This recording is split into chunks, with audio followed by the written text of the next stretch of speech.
Masa Crítica, un programa de reflexión, de debate, de confrontación de ideas y, por cierto, también un programa que busca el conocimiento de la región. Esta es la jornada número 4 que tenemos. Estamos dentro de las 48 horas en que no se puede hacer publicidad ni a los candidatos ni a sus propuestas de gobierno. En subsidio atenderemos problemas tan o más complejos que las candidaturas. Nos acompaña en esta oportunidad Rodolfo Valencia, periodista del Ministerio de Agricultura, Víctor Guerrero Cosio, secretario general de la Cormudesi, Jorge Bascuñán, profesor de Historia, hijo de una familia militante en el amplio sentido de la palabra, ¿ya? Y a mi izquierda, Reinaldo Berríos, que progresivamente es el hombre de las comunicaciones en la región. Movilización de estudiantes en Santiago, mucha gente con alegría, con esperanza, mucha gente también destruyendo bienes públicos. La pregunta que yo quiero dejar puesta en el panel es, la gente con capucha, ¿es gente que tienen que ver con la pobreza? ¿Tienen que ver con una educación desenfocada? ¿Tienen que ver también con que todavía no finaliza el tránsito de la democracia? ¿Es expresión de una brecha social? ¿O sencillamente tenemos que acostumbrarnos en el futuro a conocer estos actos de alegría por un lado y de violencia por otro? Don Rodolfo, comencemos por la derecha. Me parece bien. Me parece muy bien, además, ¿qué quiere que le diga? Si esto lo hubiera, Juan, tú planteado en términos de preguntas, y si las respuestas fueran alternativas, como en la antigua prueba de actitud académica, para entrar en sintonía ambos. ¿Cuál es la gravitante? Yo te diría, te faltó como alternativa a todas las anteriores. Y yo hubiera optado por esa. Yo creo que tiene varios de esos componentes. Y a veces uno, cuando piensa en términos de qué quieren los estudiantes, sobre todo estos encapuchados de lo que tú estás planteando, claramente quieren lo mismo que aquellos que están sin capucha. Sus métodos son los diferentes. Yo no me creo el cuento de que son delincuentes que se infiltran en el movimiento estudiantil. Puede que los haya, pero siento que la sustancia de eso son igualmente estudiantes que han buscado una fórmula, un método diferente para captar la atención, para llamar el foco, para hacer concurrir las cámaras, encender las cámaras sobre sí mismos, porque ha habido en este país una obsecuencia de la comunicación social que realmente da rabia y que es consecuencia, claro, se entiende, de 17 años de letanía, de 17 años de censura, y que por supuesto hizo que los periodistas, de alguna manera, castrados, empezáramos a autocensurarnos y autorregularnos en forma inconsciente.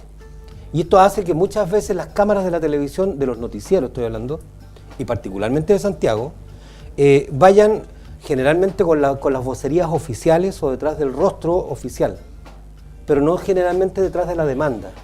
De manera que yo siento que lo que hay allí son estudiantes que, con un método, en mi opinión ahora equivocado, absolutamente equivocado, están tratando de llamar la atención sobre un mensaje que no ha sido del todo escuchado y que no está siendo bien leído por la comunidad, no está siendo bien decodificado. Son formas de un mismo problema. Son formas de un mismo problema, una metodología diferente. Bueno, mira, la verdad es que la educación es el centro y se ha convertido en el centro de la insatisfacción en nuestro país, en circunstancias de que en el mundo el movimiento social es mucho más amplio y acá prácticamente se concentra y se transforma en el foco la educación. Y ciertamente creo yo que, y desgraciadamente, el tema de los encapuchados toma foco en la opinión pública debido a las comunicaciones y a que se exacerban esas visiones, en algunos momentos por algunos canales de televisión casi apocalípticas de la movilización social, mostrándolos como actos vandálicos, etcétera, etcétera. Obviamente que nosotros no estamos contentos porque finalmente esas imágenes dañan al movimiento estudiantil y generan climas adversos ante la opinión pública por la manera con que se trabaja esa comunicación, esas imágenes.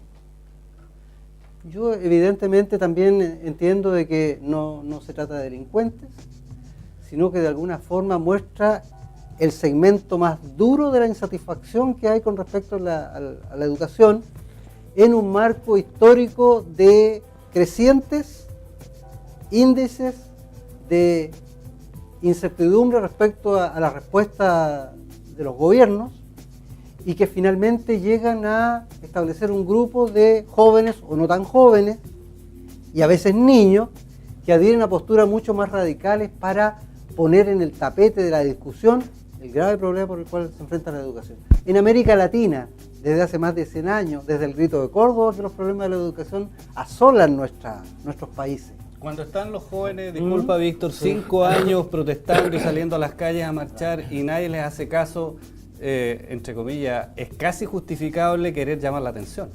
Sí, es evidente, pues, es la segunda parte de lo que yo quería decir y que tiene que ver con que esto no es de hoy día y no es del 2011, es del 2006 y tiene sus correlatos históricos, yo te decía, hasta desde el Grito de Córdoba.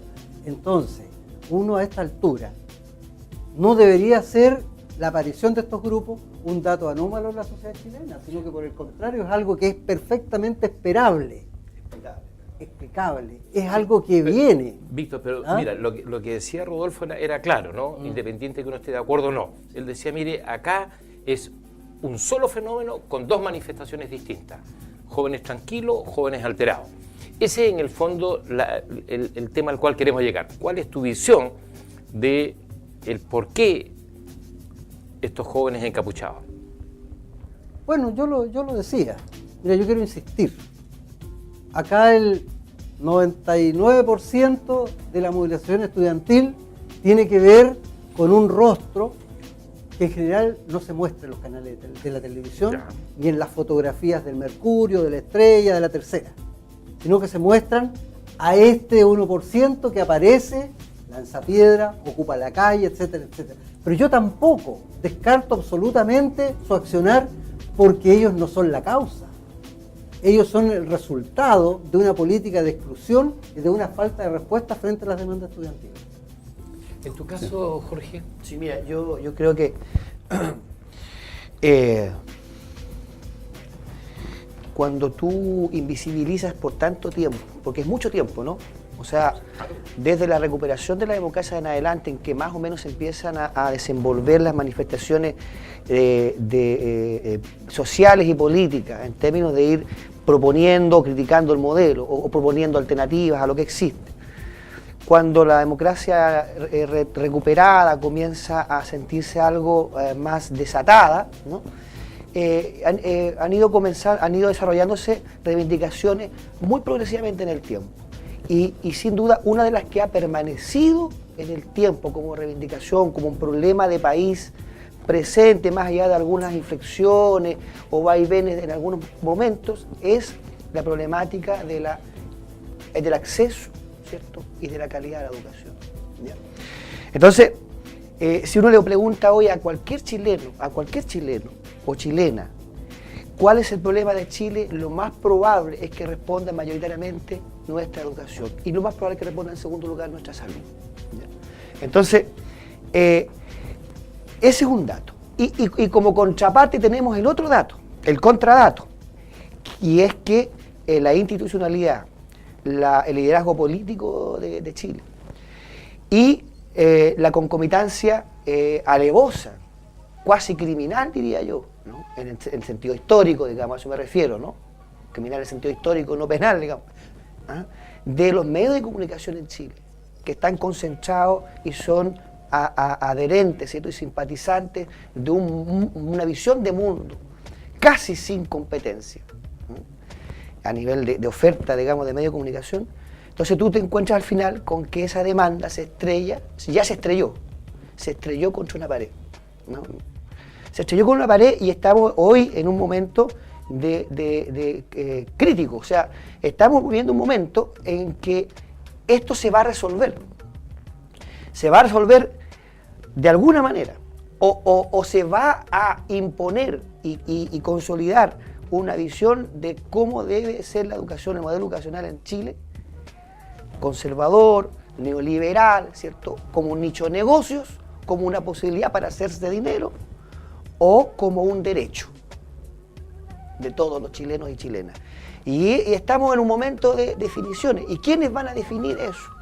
En una expresión mínima por ahora, porque no tenemos una democracia suficientemente madura y profunda aún, en una proporción mínima van a ayudar a definir esa encrucijada los ciudadanos, en las elecciones, en las votaciones y también en las manifestaciones sociales. Pero aún, desgraciadamente, creo yo, en una gran medida la va a definir la élite política y empresarial de este país. Creo que, yo creo que debemos esperar algún tiempo más para que la victoria, por así decirlo, por tener en Chile un Estado responsable a cargo del sistema educativo, ¿no? Va a tener que esperar un tiempo.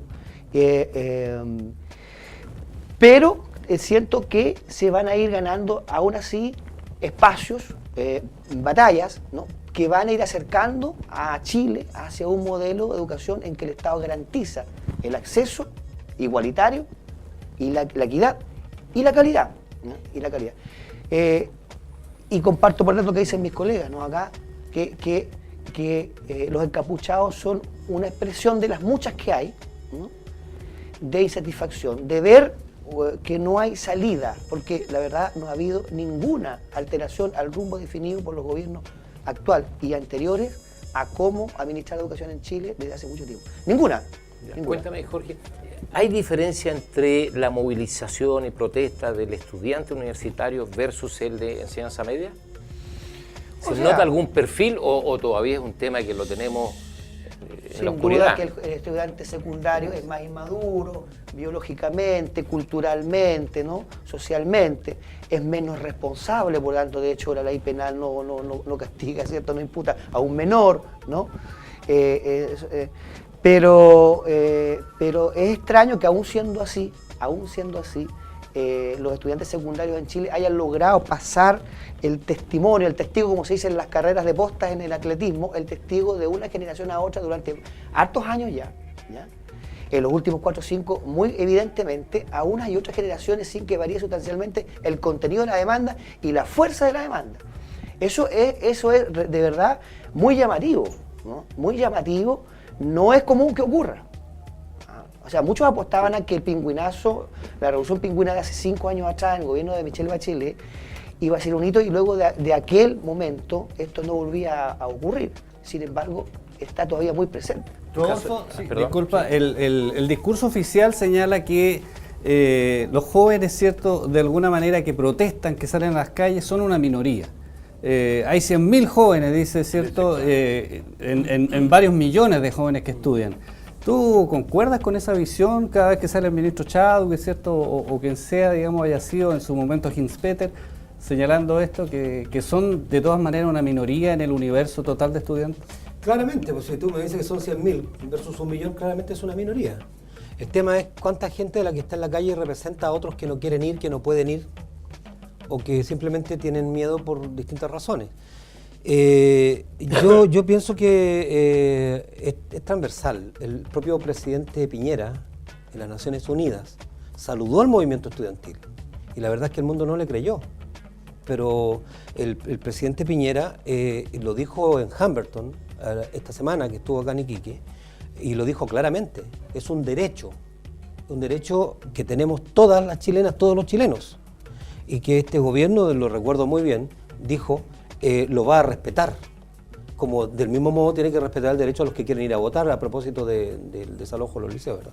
O sea, por lo tanto yo te digo que este es un tema que transversaliza, o sea, por si hay 100.000 estudiantes y serán pocos o serán minoría respecto de la masa estudiantil registrada, yo creo que no podemos quedar con eso. Claramente es un tema que transversaliza, todos estamos de acuerdo con que el acceso a la educación y a una educación de calidad es un tema que a la izquierda, a la derecha, al centro y a los que miran agnósticamente desde el punto de vista político este tema, a todos nos convoca, a todos nos suscita.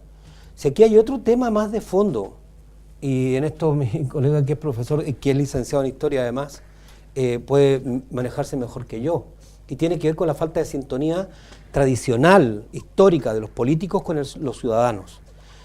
Nosotros cuando hemos pensado nuestra educación, recién también lo abordaba Víctor, cuando hemos pensado nuestra educación, no la hemos pensado con la proyección que corresponde. En los años 30, cuando no recuerdo, la verdad no quiero decir año en realidad, retiro lo anterior, pero cuando se decretó la educación primaria obligatoria, nadie pensó en qué impacto iba a tener eso 15, 20 o 30 años después.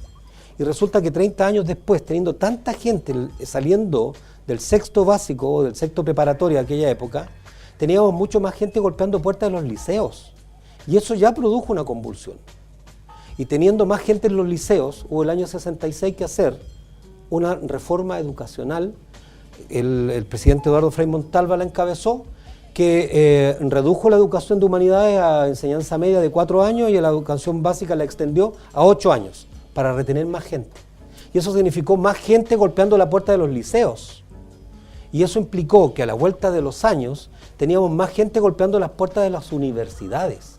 Y aquí es donde aparece el problema, cuando tenemos que manejar cantidades y nos empezamos a olvidar de la calidad de la educación. Porque fíjese que llega a ser perverso. Llega a ser perverso. El Ministerio de Hacienda a usted le asigna recursos en la medida que hay cabezas, que hay ganado. Porque así es, y esto no es de este gobierno. Este es el sistema, esta es una cuestión sistémica, es una cuestión orgánica. Entonces, por eso, cuidado cuando hablamos de reformas educacionales, porque tenemos que ver una cuestión que tiene que ver para adelante con historia, con proyección, y para atrás con historias. Víctor, para que focalicemos en el argumento de Rodolfo, es cierto, no tenemos mirada a largo plazo en la educación. ¿Y qué va a pasar con este movimiento estudiantil? ¿Cuándo en algún momento se va a agotar, se va a desviar, se va a centrar o va a dar otro salto? Mira, antes que eso, yo creo que está muy bien el hecho de que no dejemos tampoco a la educación o a los manifestantes por la educación ocupando un solo segmento. Hay ahí una diversidad. Recientemente varios autores a nivel mundial han estado escribiendo sobre el hecho, uno de ellos Manuel Castells, donde llama a decir, oye, tengan cuidado, si alguien dice que todos los manifestantes que piden cambios son de izquierda, están muy equivocados. Ahí es variopinto el asunto, porque en el fondo muchos, o la mayoría diría yo, de los que salen a manifestarse no es que quieran una sociedad completamente diferente, sino que quieren su parte dentro del mismo sistema. Así que hay que tener mucho ojo con eso, como primer punto. Entonces, eso tiene que ver con la pregunta que hacía Juan con respecto a ¿para dónde va esto? ¿Hasta qué punto? ¿Cuál es su punto de inflexión? Y yo creo que la prueba más dura que va a tener va a ser probablemente en las próximas elecciones presidenciales y lo que venga. O sea, en las de... En esta, noviembre. no, Las de en esta, noviembre. en esta, Las la de de este noviembre, año ya. y lo que venga en adelante, porque ahí van a ver efectivamente cuánta alguna de las promesas que se están vertiendo finalmente se materializan, y probablemente ahí eso tenga un nuevo balón de oxígeno para el movimiento estudiantil, por todas las expectativas insatisfechas, la insatisfacción creciente, etcétera. Pero además yo creo que aparte de poner el ojo en la diversidad de las manifestaciones, hay que poner también el ojo en cuanto a los cambios que han ocurrido históricamente y los matices con respecto a que la educación es un derecho, a propósito de lo que decía Rodolfo, ¿no? Porque claro, la gente no le cree al presidente Piñera con respecto a que sea la educación un derecho y que acá todos tienen las mismas oportunidades, etcétera, porque eso, el dato, ¿cierto?, la realidad misma, la experiencia reciente, indica que es falso. Perdón, Víctor. Y perdona, porque diversidad y que hay continuos y discontinuos históricos.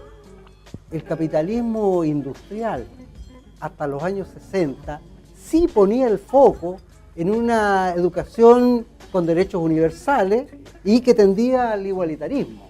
Hoy día, que no es el capitalismo industrial precisamente el que domina en Chile, sino que es el capitalismo financiero, más bien va en otro sentido y no busca igualitarismo y no está por las políticas universales, sino que focalizada, segmentada, subsidiaria para el mercado. Entonces, ojo con eso, por lo tanto, no existe ninguna posibilidad de que en el corto plazo estas demandas estudiantiles sean frenadas, sino que yo creo que muy posiblemente con respecto a los resultados de las elecciones de fin de año y ante el hecho de que las promesas tampoco se cumplen, eso produzca un nuevo levantamiento dentro de las demandas estudiantiles. En un minuto, Jorge, para la pausa. ¿Estás de acuerdo con Víctor? Sí, yo en general sí, por supuesto, pero yo agregaría que Lo que va a ocurrir a propósito de noviembre, sin referirnos a candidaturas ni mucho menos, pero lo que, entre las cosas que se van a medir en noviembre, porque yo imagino que los políticos y la clase política de este país y los poderes fácticos tendrán que reconocer que si la juventud chilena, teniendo derecho a votar todos, porque tenemos inscripción automática, teniendo derecho a votar todos, votara en una proporción muy menor,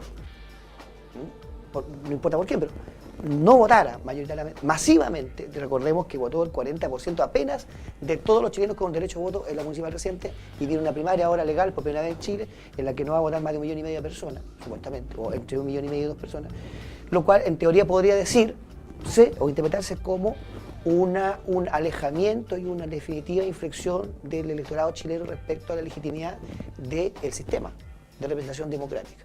Entonces, si alguna posibilidad tiene la demanda estudiantil, creo yo, no va a ser rompiendo semáforos, va a ser probablemente apelando a la institucionalidad, a que la ciudadanía sea consultada respecto a qué quiere con el sistema educativo. Porque si no vota la mayoría del pueblo nuevamente para la elección presidencial, no es sostenible que nadie se haga cargo de eso, como ningún actor político relevante de este país. Ningún partido se hizo responsable, más que en algunos programas 24 horas después de la elección, porque votó el 40% de los chilenos la última vez. O sea, nosotros vivimos hoy día un régimen, un sistema político que representa apenas al 40% de los chilenos. O sea, la mayoría de los chilenos no está siendo representado. Y eso no puede seguir siendo desatendido. Entre otras cosas, la reivindicación estudiantil. Nuestra masa crítica, 3 hipótesis bravas, por decirlo menos. Vamos a una pausa.